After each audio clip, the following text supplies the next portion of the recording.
ځینې کسان کله کله یو تر اخلي خو ځینې نور یې لا 2 تر 5 هم کورونو ته وړي.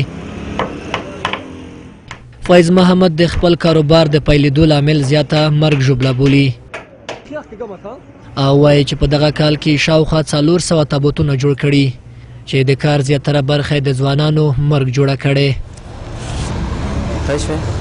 فیض محمد د تابوتونو کاروبار ته که څه هم ښه نشي ویلی خو له ناچارۍ ورځې وایي د ژمي په پرتله د ګرمۍ په موسم کې ډېر تابوتونه جوړوي ځکه په دغه موسم کې که له یوې خوا جګړه تیزه او هره ورځ د مړو وي خو د فیض محمد غوندې یو شمېر بیا اړ دي چې په ډېرو مړو کې ډېرې پیسې پیدا کړي. دنه خو ډېر ستړی یو خو څنګه وکړو مجبوري ده کور کې به تقریبا 300 350 400 داسې وځي رغل دي ماشومان کې وي ستر کې وي او لوی تابوت کې وي حتی دومره تابوت هم وي چې 15 سانتۍ سور ولري دومره تابوت وي چې 1 متر 60 سانتۍ اندازه وي وړیکه ماشوم وي بس کام عمر لاس کاسه وته کاسه یوه کور نه بروي. دی وایي هغه ورځې روح ډېر نارامه وي کله چې ورته د 5 یا 6 تابوتونو فرمایش ورکړل شي.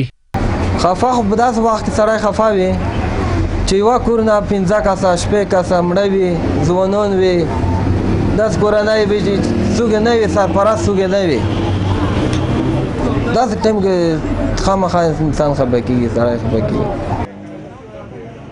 فیض محمد زیاتوي دوی ته داسې کورنۍ هم راغلي چې تابوت یې په قرض اخیسته یا د تابوت پیسې بل چا ورکړي.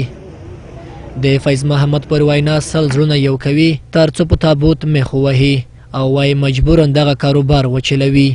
داس کسان راغلي دي چې تابوت ته پیسې نه وي ورسره بل ګاونډي وي هغې پرې کړی وي خو بیا ما خپل همکاري مې سره کړی دی ګزاره مې سره کړی دی مطلب لحاظ مې کړی دی بازار هغه مې.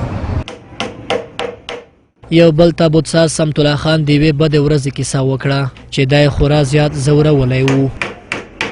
ورځ راغله دوکانه ته چې ومې لیدله زما دوکان خالي و د یوه پیسه هغه چې چوکیدار نه پوښتنه وکړه هغې راته وویل چې د یوې کورنۍ څخه 7 کسان شهادت رسېدلي دي هغې ته یې وړي دي.